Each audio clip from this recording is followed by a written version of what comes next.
Hoje vocês vão aprender a como dobrar uma camiseta em 5 segundos. 5.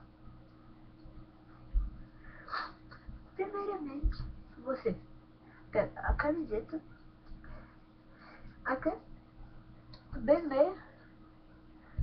Pode ver, ele vai fazer uma linha e pega aqui em cima.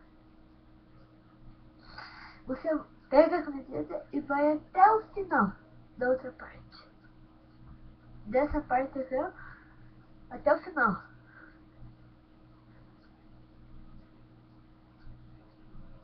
Ó, ele vai ficar assim.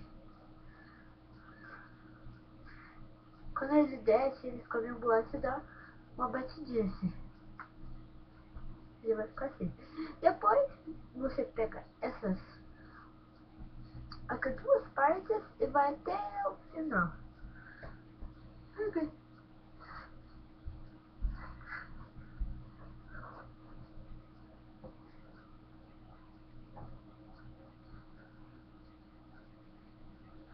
Aqui está a camiseta dobrada em 5 segundos. Até outro vídeo, pessoal. Até mais.